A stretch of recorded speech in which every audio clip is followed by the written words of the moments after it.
बिस्मिल्लाहिर्रहमानिर्रहीम।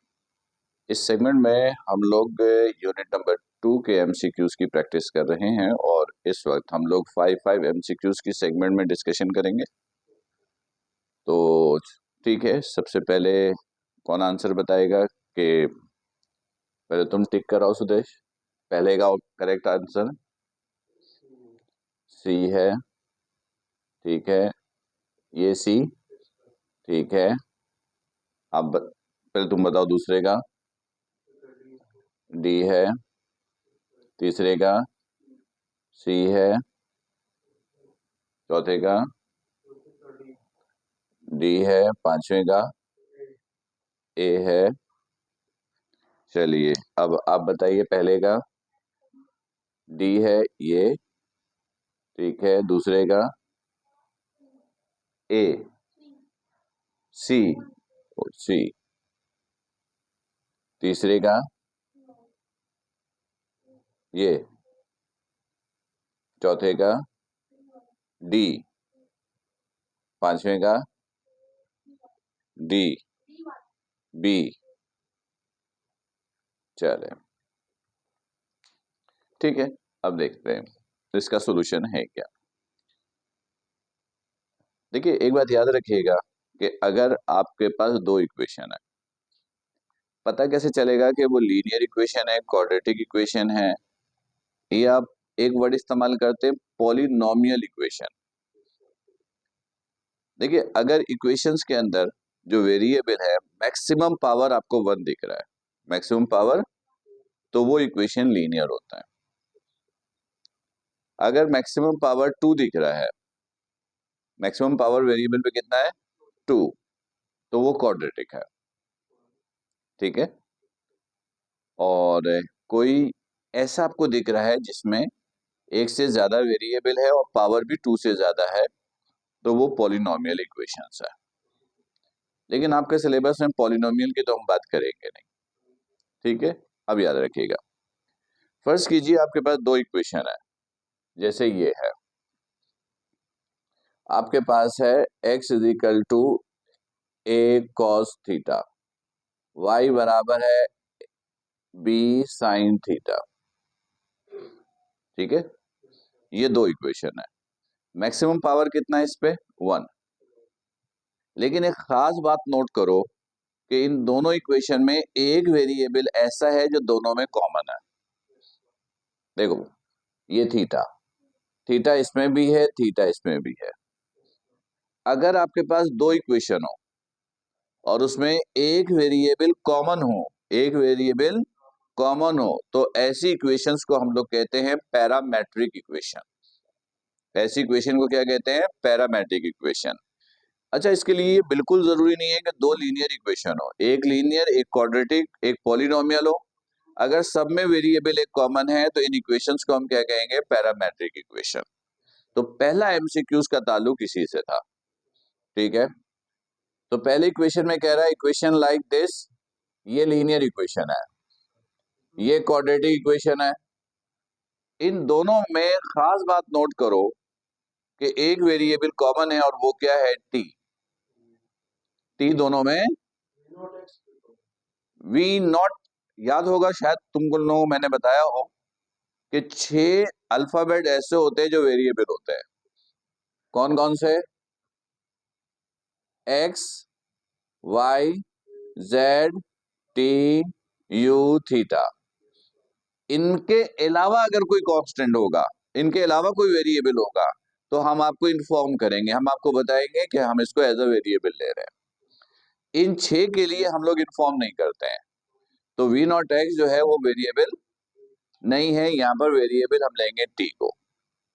ठीक, तो दोनों इक्वेशंस के अंदर एक वेरिएबल टी कॉमन है, तो ये दोनों इक्वेशन को अगर कंबाइनली पूछा जाए तो आप बोलोगे ये पैरामेट्रिक इक्वेशन है। इंडिविजुअली पूछे तो ये लीनियर है, ये क्वाड्रेटिक है। लेकिन कंबाइनली पूछेंगे तो ये इक्वेशन पैरामेट्रिक है। बिल्कुल क्लियर हो गया कॉन्सेप्ट? तो देखते हैं किसका आंसर सही है। तो ये तुम्हारा आंसर सही है, ये सही है। ठीक, अच्छा, अब सुनोगे इधर। सेकंड एमसीक्यू, एक बॉडी ये मूव कर रहा है दिस टू दिस, इस पॉइंट को ए बोला,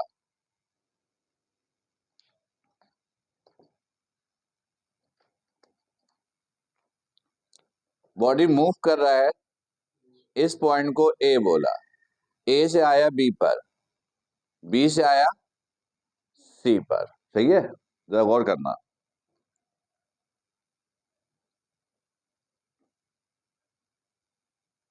ये मैं बता दूं, ये देखोगे यहां पर ये बॉडी ए है, ए से आया बी पर, बी से आया सी पर, ऐसा ही सिचुएशन। मैंने डिस्प्लेसमेंट बोला है, क्या बोला है? तो डिस्प्लेसमेंट क्या होता है? Motion between two points in a particular direction, motion between two points in a, तो डिस्प्लेसमेंट के लिए क्या करोगे? ये डिस्प्लेसमेंट है, शॉर्टेज डिस्टेंस, ये यानी शॉर्ट है तो शॉर्टेज यही है, तो ये डिस्प्लेसमेंट है, तो डिस्प्लेसमेंट निकालने के लिए इन दोनों की मदद लेंगे, और ये टेल है ये हेड है, तो हेड में से टेल को क्या कर देंगे? माइनस। मतलब ए और सी की मदद लोगे, और डिस्प्लेसमेंट निकालने के लिए आप हेड में से, ये हेड है, हेड में से टेल को माइनस कर दोगे। ये पॉइंट क्लियर है बिल्कुल? अब माइनस करोगे तो एक्स एक्स में माइनस होता है, वाई वाई में, और जेड जेड में, तो थ्री में से थ्री गया, ये तो जीरो, नहीं भी लिखोगे तो चलेगा। वन में से टू माइनस हुआ, माइनस वन जे, टू में से वन माइनस हुआ, वन के। ये तो वेक्टर की फॉर्म में है डिस्प्लेसमेंट, मैंने मैग्नीट्यूड पूछा है, तो इसका मैग्नीट्यूड, तो इसका मैग्नीट्यूड कैसे निकालोगे? तीनों कंपोनेंट के स्क्वायर का सम, जीरो लिखने की जरूरत नहीं, माइनस वन का स्क्वायर वन, और ये वन का स्क्वायर वन, तो total answer is root two, root two. सबको क्लियर है बिल्कुल? तो विच वन इज क्लियर, किसका करेक्ट हुआ? किसी का करेक्ट नहीं हुआ, ठीक, ये आंसर करेक्ट है। ठीक है, तो फिलहाल जो सिचुएशन है वो सिचुएशन ये है कि ये एक पॉइंट के साथ आगे सुदेश, और तुम फिलहाल 0 पॉइंट पर हो। Next, a particle moves 10 centimetre to east, एक पार्टिकल मूव कर रहा है 10 सेंटीमीटर ईस्ट, ये ईस्ट है। 100 मिलीमीटर टू नॉर्थ, नॉर्थ ऊपर,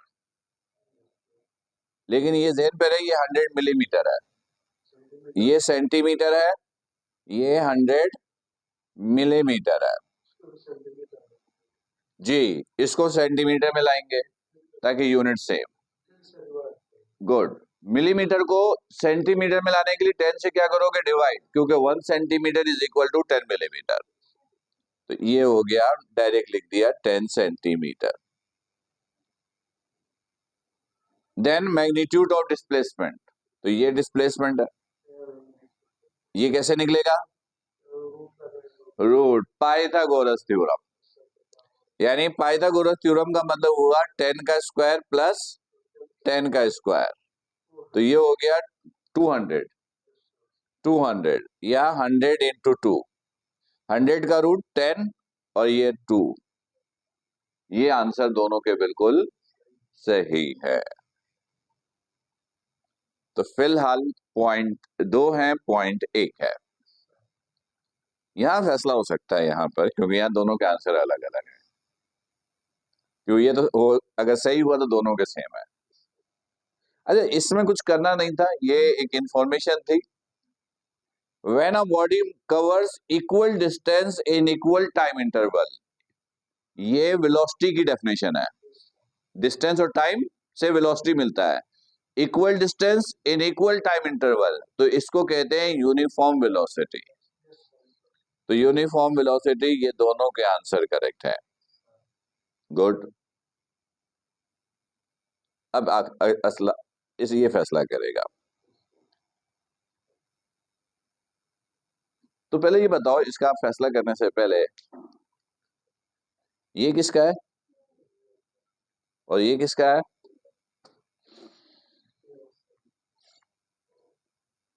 तुमको क्या लगता है, तुम सही हो ये सही है? तुम सही हो और तुम भी कॉन्फिडेंट तुम सही हो। अच्छा। लेकिन बाद वक्त इंसान को ओवर कॉन्फिडेंस जो है वो गिराता है, ये भी पता होगा। ठीक है, सबसे पहला सवाल, यूनिफॉर्म वेलोसिटी और एवरेज वेलोसिटी में क्या फर्क है? यूनिफॉर्म और एवरेज वेलोसिटी के दरमियान आपस में क्या रिलेशन है? बताया था, बराबर। क्या होता है? क्या होता है? बराबर। तो if uniform velocity is this, तो एवरेज वेलोसिटी भी यही है। जब कोई बॉडी मोशन में होता है तो यूनिफॉर्म वेलोसिटी का दूसरा नाम एवरेज है, एवरेज का दूसरा नाम यूनिफॉर्म है। If average velocity uniform velocity is this, तो एवरेज वेलोसिटी भी इतना ही होगा। नहीं होगा, बराबर है, बराबर है, not directly not inversely, equal. हाँ वो तो वो तो कंफ्यूज करने के लिए दिया गया, बताया गया कि 20 मीटर पर सेकेंड यूनिफॉर्म वेलोसिटी है 2 सेकेंड तक, तो उस 2 सेकेंड के अंदर एवरेज वेलोसिटी बताओ, तो वो भी वही होगा। तो करेक्ट आंसर इज बी, और इस तरह ये मुकाबला हो गया बराबर। ठीक, तो जो पहला कंपटीशन था वो तो हो गया टाई। चलो अब दूसरे पे देखते हैं। अब आपके पास एक मतलब अब फिर 10 मिनट है और ये एमसीक्यूज आपके पास है। चलिए शुरू कीजिए।